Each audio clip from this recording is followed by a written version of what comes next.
Hello, this is Peter Alcorn, candidate for U.S. Congress representing Alabama's 1st District. I had the unique privilege of growing up here in Alabama. After my freshman year of college at Auburn University, I moved out of state to pursue a career as a commercial pilot and aerospace engineer, which took me all over the country and all over the world. After nearly 25 years, I returned back to Alabama, and I saw that some of the issues that were around when I was younger still exist. Even though there's been tremendous progress, I think there's always room for improvement, which is why I've decided to run for U.S. Congress representing our 1st District here in the southern part of the state. Now, here are some issues that are important to me. Education. With K through 12 ranked 44th in the nation, there's tremendous room for improvement. 70% of the population was polled and said that they were not satisfied with the conditions.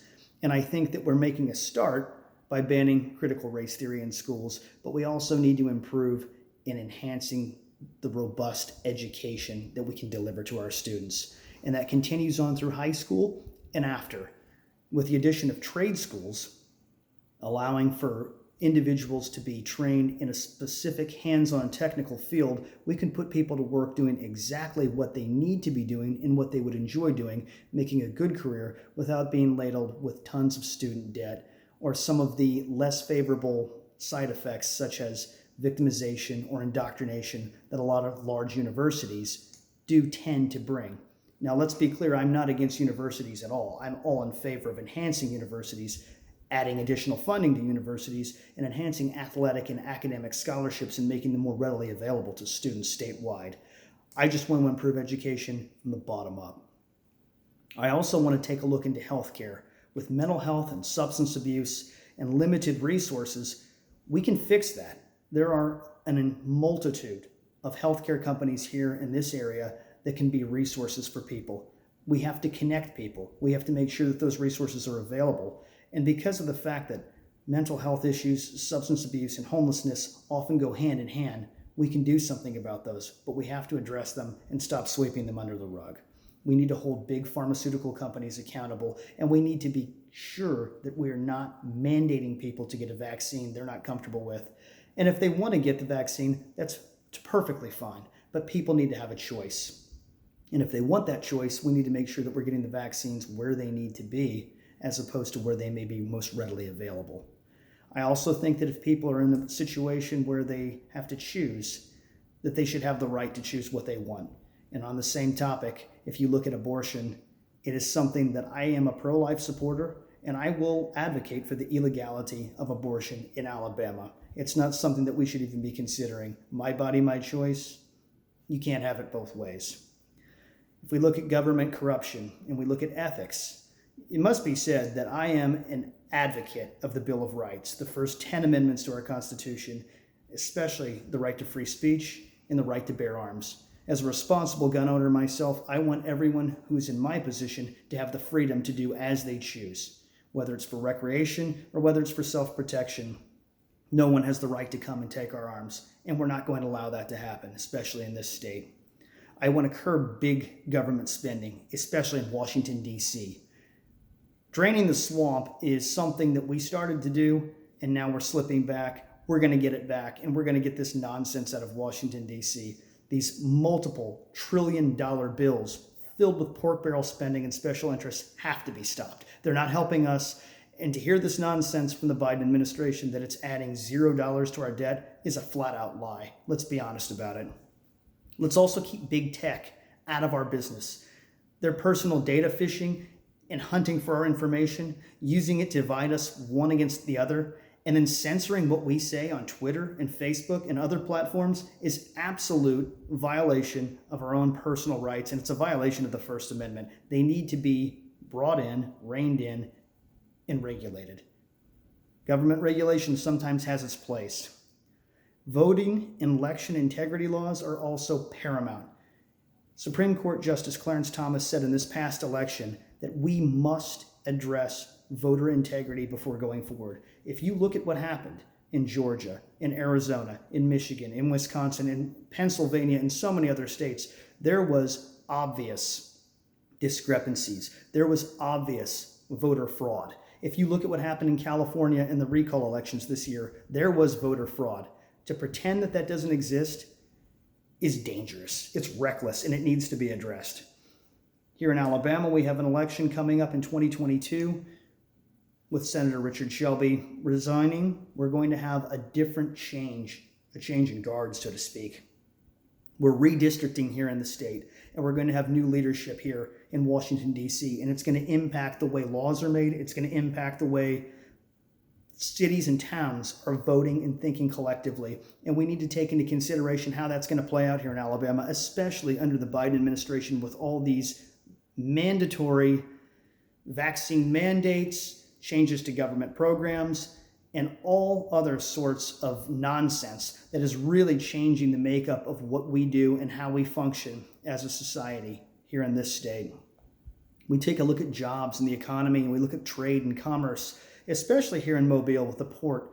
We need to open up our supply chains. Governor DeSantis down in Florida has made the Florida ports readily available and accessible, and we can help, whether it's truck lines, bus lines, or opening the ports. There is a will and there is a way, and we can help, because what we're seeing in California with electric car mandates, anti-vaccine protests, and all of the reasons that workers are being held back, let go, and slowing down the supply chain is being used almost as a bargaining chip. It's like a bribe, and we're not going to buy it. We're not going to fall for it. Not in this part of the country, that's for sure.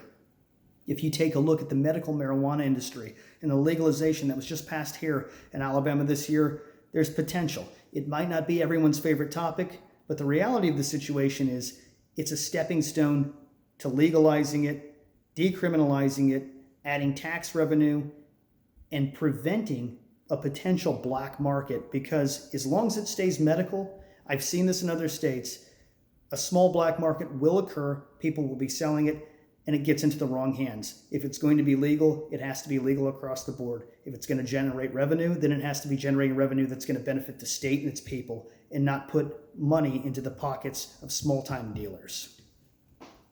When we look at the COVID crisis and the economic recovery and the way small businesses were unfairly impacted, we need to take a look at getting these people back into business, getting them up and running, giving them some incentives, and stopping this nonsense. When you slap small companies who don't have a lot on their budget, who are operating on a very small overhead, with regulation after regulation, you're going to put them out of business, and you're going to leave them in a position where they are struggling and the rest of the economy goes down with them. And we can take a look at the city's transportation system. We can take a look at enhancing bus lines. We can take a look at a rapid transit system as the city grows. We can take a look at the infrastructure at the airports and allowing more traffic, more flights, more airlines, and more business opportunities from people coming in and out of our city, and making it more of an open transportation hub, not just in Mobile, but throughout the entire district, including Gulf Shores and all of the big tourist areas. Hospitality is a big commodity in this area, and it's not to be taken lightly. We take a look at crime and public safety. In Alabama, prison sentencing reform is a big deal. We have some of the most antiquated and harsh prison conditions in the United States here. And if we take a look at the new facilities, with the COVID resource money that came in, the state is now building new prisons, which is going to help. If you take a look at the new construction and you revisit some of the old sentencing laws and there's reform made, we can keep prison populations in check, we can keep them under control, and we can create a better image, which is incredibly important. You take a look at urban blight from Mobile to Birmingham to Montgomery. Urban infrastructure has begun crumbling, and it's making way for criminal activity that's putting our society's most vulnerable at stake. We can go in, we can fix that up, we can revitalize. We don't have to tear down and build back better. We can build on what we already have, enhance it, improve it, and bring it back to life. And in terms of statewide public safety, you're going to see some of the fallout from what's happening at the border.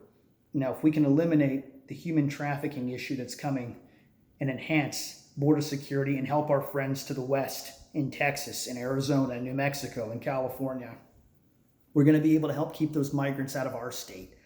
Because when people come in unchecked, whether it's spreading COVID, whether it's going into organized crime situation, or whether it's just operating on the black market, Rapid population swells will make communities sanctuary cities overnight through no choice of their own.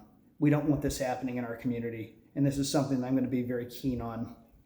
Now, in order to get this show on the road, so to speak, we're going to have to do some job training. We're going to have to do some work development. We're going to have to bring attention and resources in where they've been lacking for so many years. Job training, workforce development, adding trade schools, adding workers with invaluable skills that come in a handy assortment array of technical hands-on skills without the commitment of a 4-year degree, without tens of thousands of dollars in student loan debt, and key industries getting the workforce they need in a timely fashion and giving workers a good, honest pay that helps contribute to the well-being of society and distribution of wealth back into the economy is going to enhance well-being, and it's also going to enhance the quality of living for all around us.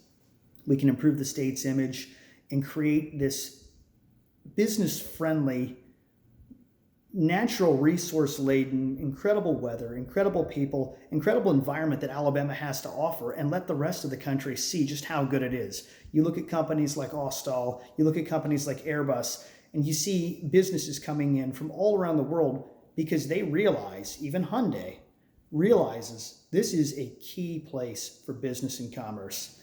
Infrastructure and transportation is key to that, especially in District Number 1. The manufacturing sector, logistics, supply chain, engineering, hospitality, they all play a key role in keeping the economy alive and thriving here. And in order to do that, we have to be sure that we're focusing on tax reform as well. Redistricting and the impacts that it will have on the new districts will potentially impact taxes. We look at gambling. We look at the lottery. We look at having casinos. There are pros and cons to this. There is revenue generated, but there's opposition to that as well. And that's something that we need to take a look at. And as we move forward, the people will speak. This is not something that politicians need to delegate or relegate to someone else. The people will speak.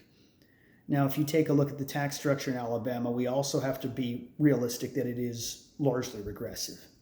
And low property taxes are a good thing, but you have high sales taxes when it comes to commerce, which can also have its side effects. It can do harm, especially to small businesses, as I mentioned, because they're more vulnerable when it comes time for recession. They're hit the hardest by those. If you really take a look at what I have in mind, we could introduce a flat tax, percentage-based. It's not going to unfairly hit lower income residents, and it's also going to be an advantage potentially to higher income residents because of tax incentives. Now, if it's a charitable donation, if it's philanthropy, if it's a specialized subsidy for a business or for an operating revenue, there will be ways to write those off, and there's more to come on that. But these are just some of the issues that are at the top of my agenda right now. And I'd like to hear what matters to you. If you agree with what I've stated here and you would like to follow me, I encourage you to follow me on my webpage. I'm at Peter Alcorn for uscongress.com. That's my campaign page. Feel free to check that out and subscribe to the YouTube page. Thank you. God bless America.